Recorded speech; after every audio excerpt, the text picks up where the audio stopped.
Assalamualaikum warahmatullahi wabarakatuh. Perkenalkan, nama saya Dila Andresta dengan NIM D01230005 kelas 3A. Yang terhormat Ibu Yunika Afrianingsi MPD selaku dosen pengampu mata kuliah Konsep Dasar Bahasa Indonesia. Saya membuat video ini untuk memenuhi UAS Konsep Dasar Bahasa Indonesia dengan judul Implementasi Kurikulum Merdeka di SDN 14 Sungai Raya. Yang pertama, latar belakang. Kurikulum Merdeka sebagai kurikulum alternatif mengatasi kemunduran belajar selama masa pandemi yang memberikan kebebasan merdeka belajar pada pelaksanaan pembelajaran, yaitu guru dan kepala sekolah dalam menyusun, melaksanakan proses pembelajaran dan mengembangkan kurikulum di sekolah, memperhatikan pada kebutuhan dan potensi siswa. Rumusan masalah. Yang pertama, bagaimana penerapan metode dan strategi implementasi kurikulum merdeka di SD. Yang kedua, tantangan dalam penerapan implementasi kurikulum merdeka di SD.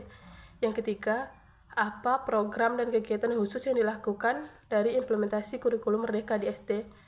Yang keempat, apa kolaborasi guru dengan orang tua untuk mendukung implementasi kurikulum di SD. Yang terakhir, apa saja rencana untuk meningkatkan implementasi kurikulum merdeka di SD. Selanjutnya, tujuan. Yang pertama, agar kita mengetahui betapa pentingnya implementasi kurikulum di SD. Yang kedua, agar kita bisa mengetahui metode dan strategi implementasi kurikulum di SD. Yang ketiga, agar kita bisa mengetahui tantangan implementasi kurikulum merdeka di SD. Yang keempat, agar kita mengetahui kolaborasi guru dan orang tua tentang implementasi kurikulum merdeka di SD. Yang terakhir, agar kita bisa meningkatkan implementasi kurikulum merdeka di SD. Yang pertama, penerapan model dan strategi. Penerapan kurikulum merdeka di sekolah dasar dengan cara yang berpusat pada siswa. Mereka memahami konsep dan prinsip kurikulum merdeka, lalu menerapkan metode pembelajaran yang aktif dan kreatif, seperti pembelajaran berbasis proyek dan diskusi kelompok. Yang kedua, tantangan.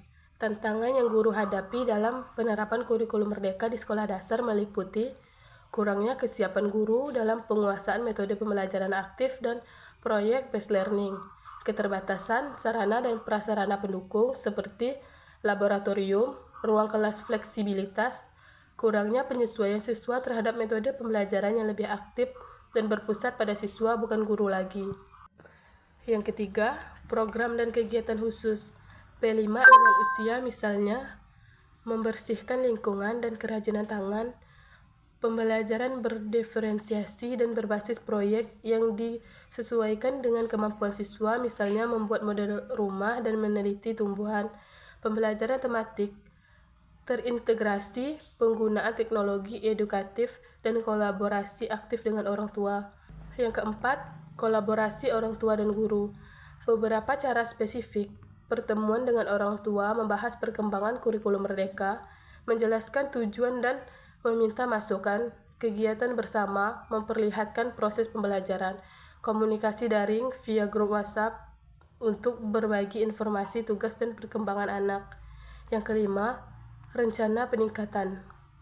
Guru berencana meningkatkan implementasi kurikulum merdeka di SD dengan mengikuti pelatihan tentang strategi pembelajaran dan penilaian yang sesuai, mengadakan pertemuan orang tua bulanan yang membahas proses dan melibatkan mereka dalam kegiatan pembelajaran di rumah. Adapun kesimpulan dari materi yang saya jelaskan yaitu implementasi kurikulum merdeka menunjukkan perkembangan positif, terutama peningkatan motivasi dan keterlibatan siswa dalam proses pembelajaran. Namun, keberhasilan masih terkendala beberapa faktor. Pergeseran paradigma pembelajaran dari guru sentrik dan siswa sentris membutuhkan siswa yang adaptasi dan signifikan dari guru, termasuk penguasaan metode pembelajaran aktif dan otentik. Adapun beberapa saran. Yang pertama, penguatan kapasitas guru. Program pelatihan dan pengembangan profesional bagi guru perlu ditingkatkan dengan fokus pada praktik pembelajaran aktif. Misalnya, proyek based learning, inquiry based learning, pembelajaran diferensiasi, dan asesmen autentik, portofolio proyek, dan presentasi. Kedua, peningkatan akses terhadap sumber daya.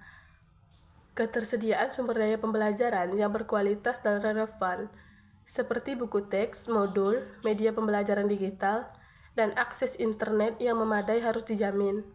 Yang ketiga, penguatan kolaborasi dan komunikasi. Kolaborasi yang efektif antara guru, rekan sejawat, orang tua, dan komunitas sekolah sangat penting untuk menciptakan lingkungan belajar yang kondusif. Yang terakhir, evaluasi dan monitoring yang berkelanjutan. Sistem evaluasi dan monitoring yang komprehensif perlu diterapkan untuk memantau dampak kurikulum merdeka terhadap fasilitas belajar siswa yang melakukan penyesuaian dan melakukan penyesuaian yang diperlukan. Baik, sekian video yang dapat saya sampaikan. Saya akhiri. Wassalamualaikum warahmatullahi wabarakatuh.